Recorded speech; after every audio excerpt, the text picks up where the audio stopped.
The New Testament reading is from Mark's Gospel, beginning verse 2 of chapter 9. 6 days later, Jesus took with him Peter and James and John and led them up a high mountain apart by themselves.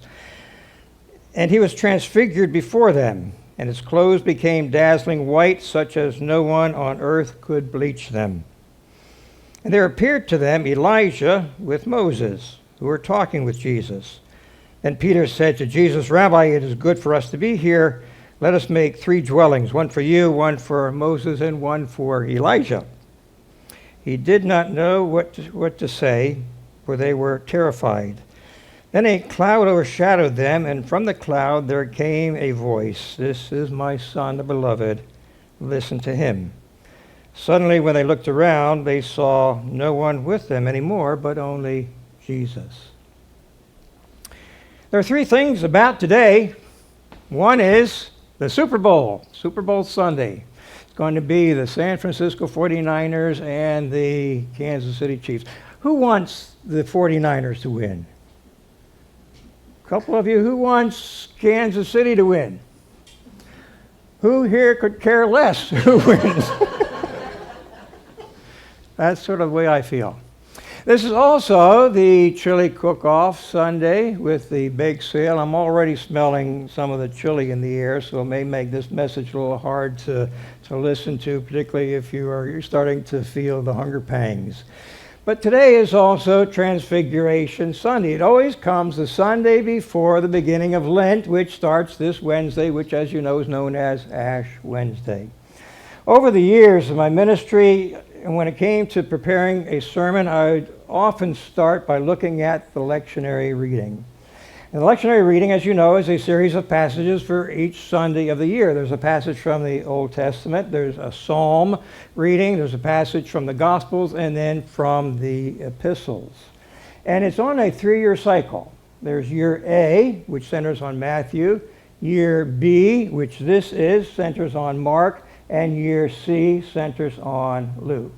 And then John is interspersed at different times throughout the 3-year cycle.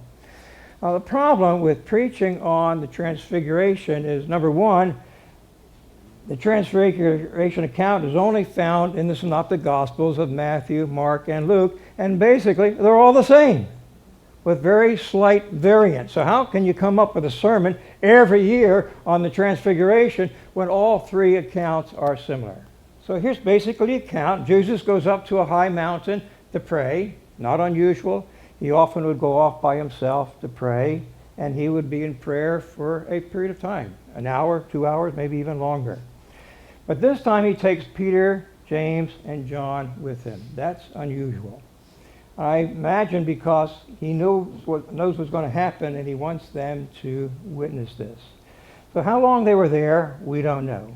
But probably long enough that these 3 disciples, their eyes are getting a little droopy, and they may even doze off a little bit, but something wakes them. And when they wake up, they see Jesus' face is just aglow. It's shining like the sun, and his clothes are dazzling white. So what the disciples got to see, basically, was the glory of Christ. Now, sometimes I like to pronounce that word glory, because there's a glow about Christ's glory. But they also see Moses and Elijah. Moses represents the law. Elijah represents the prophets. So when the scriptures talk about the law and the prophets, they're basically talking about the Old Testament. So they're talking to Jesus, and this comes from Luke's Gospel, about his departure, which is going to take place in Jerusalem. So I imagine what they're doing is they're sharing from their respective parts of the Old Testament, the law and the prophets, what is being said about Jesus and what's going to happen to him in Jerusalem, about his sufferings, about his death on the cross, about his resurrection. Now, there's something else that's interesting to me about Moses and Elijah, and that is about their death, or perhaps their lack of death. Now, we know that Moses, at the end of his life, was not going to be allowed to take the Hebrew people into the promised land, but God did lead him again to a mountain so he could overlook the promised land. He could look into it. And then the text says that God led him into the valley where he died. So it sounds like he died like the rest of us. Problem was, they never could find his body. They looked, but they never found his body. So in my mind, there's a question mark. Did he really die? Because what happened to Elijah is Elijah there is standing, and here comes this chariot of fire, these horses of fire, and in this whirlwind, whoo, he's whisked away, and he's gone. And Elisha, his successor, stands there looking at what just took place. What happens to, in the Old Testament thinking, to all the other people that died? Because I'm making an assumption here that Moses somehow was transported from this life into the next life without him actually dying. I don't know, I can't prove that, but that's my hunch. What happens to all the other people? Well, the belief in the Old Testament is that they went to a place called Sheol. S-H-E-O-L. Sheol is the underworld. It's down there somewhere. And there are compartments there for the righteous and for the wicked. Now, Sheol is it's not a nice place. It's dark because there's no light. It's a gray, hazy, nebulous type existence where the soul really has little, if any, remembrance of anything in this life. Maybe 1 or 2% consciousness, and the rest of it is unconscious. So it's not really a place that has much appeal to it. There's something that Paul says in his letter to the Philippians. He talks about Christ will transform these bodies of ours into copies of his glorious body, and he will do so with the same power by which he can subject all things to himself. He's going to transform these bodies of ours into copies of his glorious body. Now, maybe we get a glimpse of that in the Transfiguration. Maybe there'll be a glow about us, if nothing else, where we reflect back the glory of Christ that we receive. But we get a little bigger picture in the resurrection accounts of Jesus. On the morning of the resurrection, his first appearance was to Mary Magdalene. Mary stayed behind at the tomb. The others had left. She sees someone that she thinks is the gardener. She's going to ask him, where did they take Jesus? And he calls her name, Mary. She recognizes his voice. Rabboni, she says, meaning a rabbi or a teacher. She recognized his voice. The next appearance is these two men that are walking back home to Emmaus. They've been in Jerusalem for the weekend. They're talking about what had happened. A stranger comes up to them. They begin talking to him about the events that had taken place in Jerusalem, and they can't understand why he wouldn't have known because it was the talk of the town. But as they're walking along, this stranger shares with them what the law and the prophets had to say about Jesus and how he would suffer and be put to death, but then 3 days later would be raised from the dead. When they get to Emmaus, he acts like he's going to walk on, but they invite him to stay. And they're going to have a meal together. I don't know how long it took to get this meal ready, how long they were sharing, talking with one another, but it was in the breaking of bread that their eyes were opened and they recognized him. From their perspective, he was a human being just like you and I. He talked to them, he conversed with them, but then suddenly he disappeared. He vanished. He's gone. The next appearance is that same day at night, and the disciples are gathered together in a room where the door is locked. And all of a sudden, Jesus appears. Did he come through the door somehow? Or was he there all the time? After all, Jesus had said at one point, where 2 or 3 are gathered together, there am I in your midst. Did he just suddenly appear? And we know Thomas wasn't there, and Thomas didn't believe this bit that Jesus did appear to them. But the next week, when Thomas was there, Jesus did appear. Jesus showed him his hands. So he has the semblance of how he looked in this life with the nail imprint in the pierced side. One of the last occurrences is up in Galilee where 7 of the disciples said, we're going to go back fishing. So they're out all night. They hadn't caught a thing. A stranger says to them, have you caught anything? No, we haven't. Well, cast your nets on the other side. And they have such a haul of fish. And John turns to Peter and said, it's the Lord.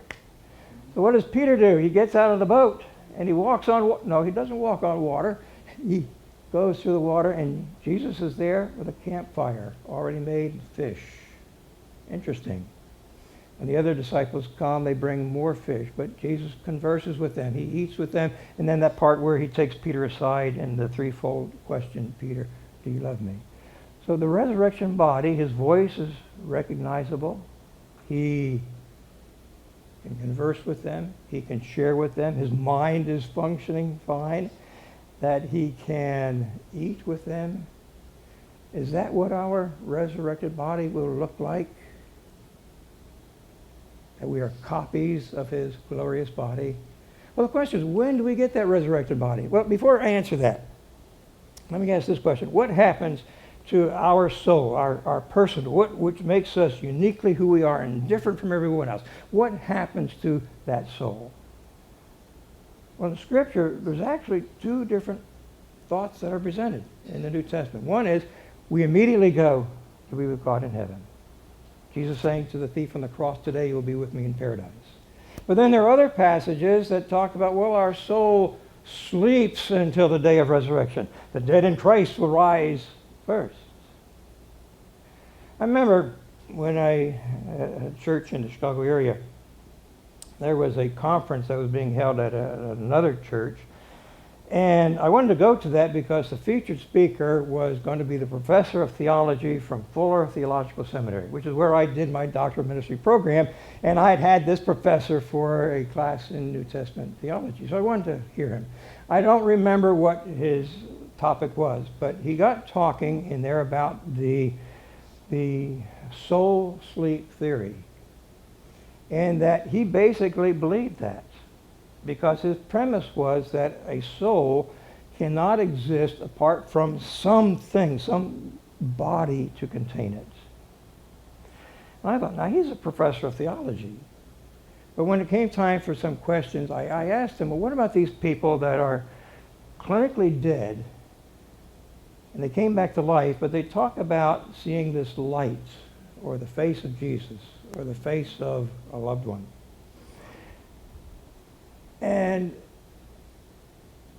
I said, well, what? And he said, well, when a person dies, a lot of times there's a chemical that is released that causes these kinds of images to happen. And I wish I were a little faster on my feet, because if I were, I might have said, well, God is spirit. And God doesn't need a body to contain it. And if that's the same with God, why can't it be with us? Well, I didn't ask that question, so I never got to hear what answer he might have given. Let me share another story with you. It's about a Baptist minister by the name of Don Piper. This took place back in 1989. Don had been to a Baptist convention in Dallas, Texas. He's on his way home, and he was involved in a horrific accident. He's going across a bridge. It's just a 2-lane bridge. And coming the other way was a semi-truck, which was too far over on the line. And there was an impact.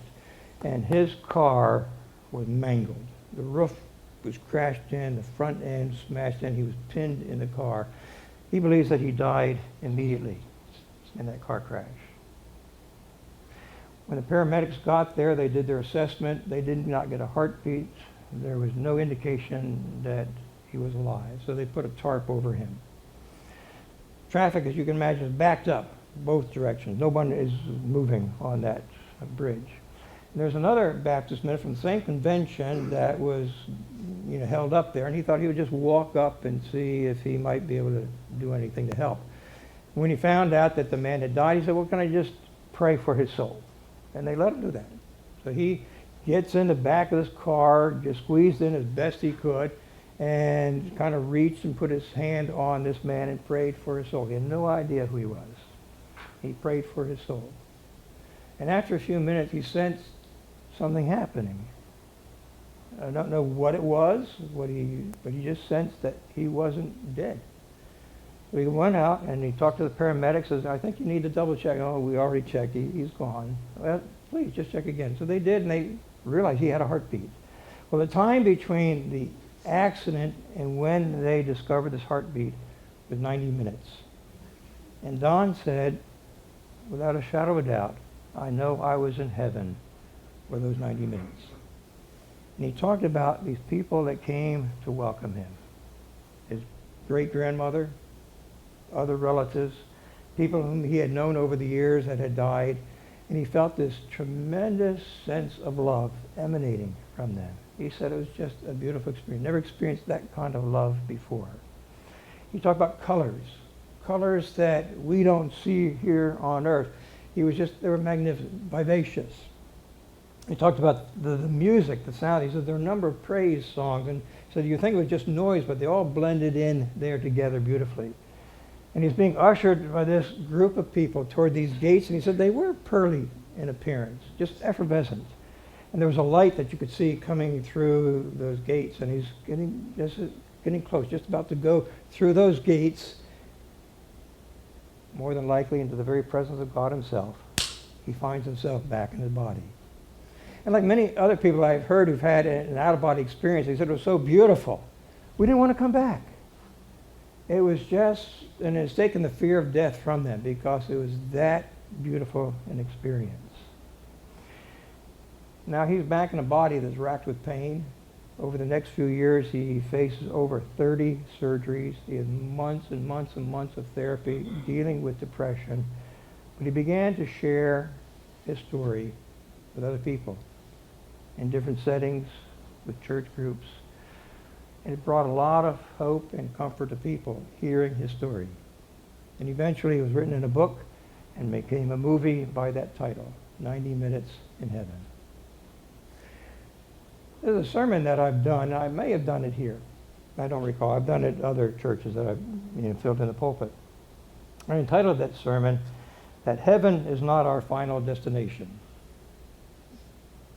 Comes as a surprise, because most of us have been led to believe heaven is our final destination. That's where we want to end up. But in truth, heaven is not our final destination. John, in Revelation, has his vision of a new heaven and a new earth. Now, I used to think they were two different things.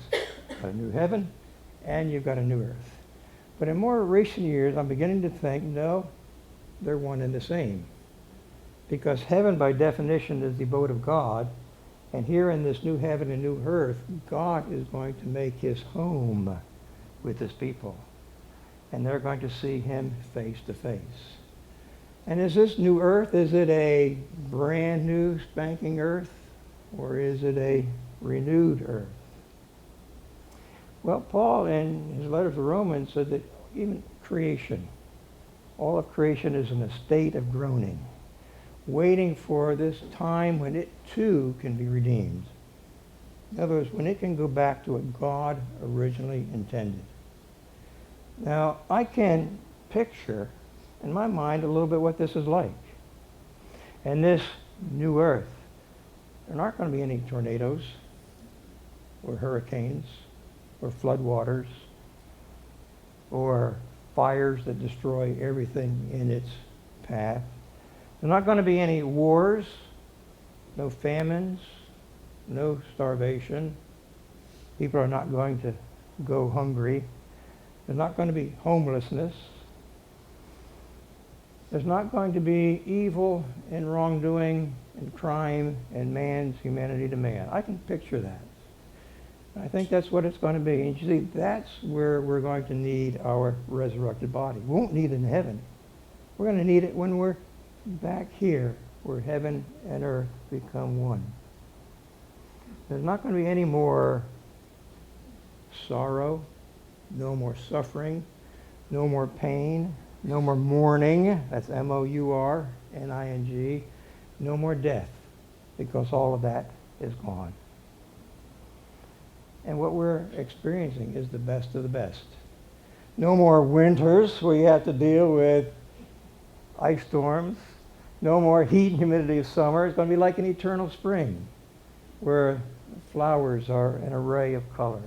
Trees are blossoming. There's all kinds of fruit-bearing trees, probably fruit that we're not even aware of today. You say, oh, Mel, how is that not possible? How is that possible? Well, Paul has an interesting thing. He says, the eye has not seen nor the ear heard the things that God has in store for those who love him. Is he talking about this? I don't know. But certainly, if it's true, the eye has not seen nor the ear heard all that God has in store for us when we're in this new heaven and new earth. And it's not going to mean any light anymore because the glory of God and of the Lamb are going to provide all the light that's needed. The glory of Christ, the glory of God our Father. And we are going to reflect that back. Oh, Mel, how's that possible? It's just a pipe dream. Well, my answer to that is the same answer that the angel gave to Mary when she said, how can this be? And he said, with God, nothing is impossible. All things are possible with God.